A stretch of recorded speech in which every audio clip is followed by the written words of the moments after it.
نحمده ونصلي ونسلم على رسوله الكريم أما بعد فأعوذ بالله من الشيطان الرجيم بسم الله الرحمن الرحيم میرے محترم سامعین و ناظرین السلام علیکم ورحمۃ اللہ وبرکاتہ۔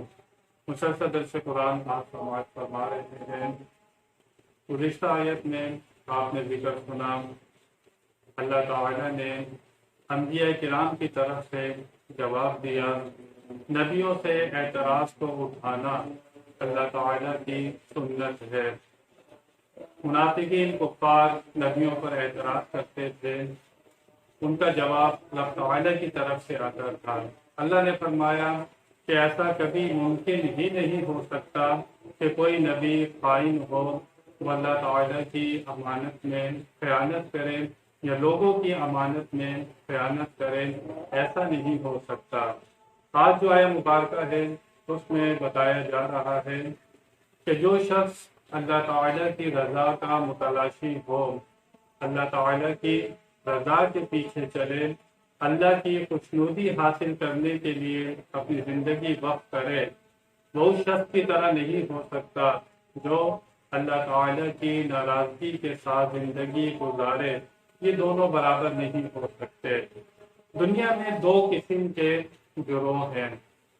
ایک گروہ وہ ہے جو اپنے نفس کی پیروی کرتا ہے، اپنی خواہش کے پیچھے چلتا ہے۔ دوسرا گروہ وہ ہے جو اللہ تعالیٰ کی فرما برداری، اللہ تعالیٰ کی خوشنودی حاصل کرنے کے لیے زندگی وقف کرتا ہے۔ اللہ تعالیٰ اس آیہ مبارکہ میں یہی ارشاد فرما رہا ہے، أَفَمَنِ اتَّبَعَ رِضْوَانَ اللَّهِ كَمَنْ بَاءَ بِسَخَطٍ مِّنَ اللَّهِ وَمَأْوَاهُ جَهَنَّمُ وَبِئْسَ الْمَصِيرُ، کہ جو پیروی کرے اللہ تعالیٰ کی رضا کی، اور کیا وہ اس کی طرح ہو سکتا ہے جو اللہ تعالیٰ کے غضب کی طرف لوٹا، اور اس کا ٹھکانہ جہنم ہے اور بہت ہی بری جگہ ہے پلٹنے کی۔ ہم درجات عند اللہ واللہ بصیر بما یعملون، تو اللہ کے پاس درجات ہیں، تو اللہ تعالیٰ دیکھنے والا ہے تمہارے کاموں کو، اللہ تعالیٰ تمہارے کاموں کو دیکھ رہا ہے۔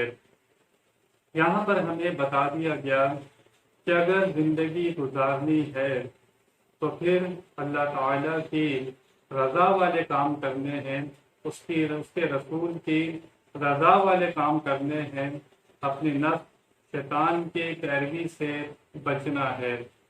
تو جو شخص اپنے نفس کے پیچھے چلے، شیطان کی پیروی کرے، تو وہ اللہ فرماتا ہے جہنم میں جانے والا ہے۔ اور جو اللہ تعالیٰ کی رضا چاہے، یہ بہت اونچا مقام ہے کہ بندہ ہر وہ کام کرے جس میں اللہ کی رضا ہو، جس کے اندر نافرمانی ہو۔ قرآن و حدیث میں بتا دیا گیا ہمیں کون سے کام کرنے ہیں اور کون سے کام نہیں کرنے۔ اللہ کے ہاں درجات ہیں، جنت میں 100 درجے ہیں۔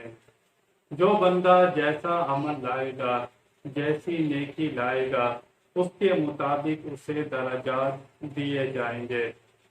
اور جو شخص گناہ لائے گا، گناہ گاری میں زندگی بسر کر کے آیا ہوگا، نافرمانی میں زندگی بسر کر کے آیا ہوگا، جہنم میں بھی طبقے ہیں۔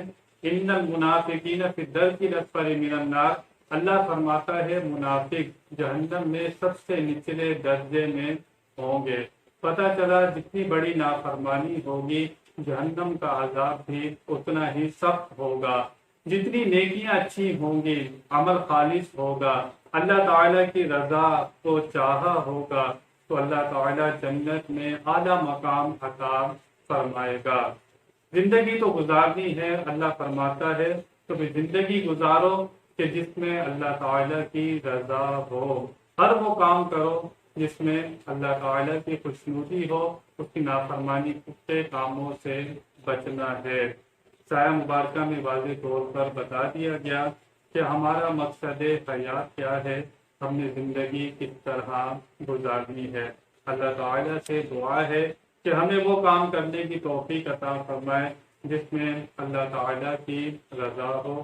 وما علینا الا البلاغ المبین۔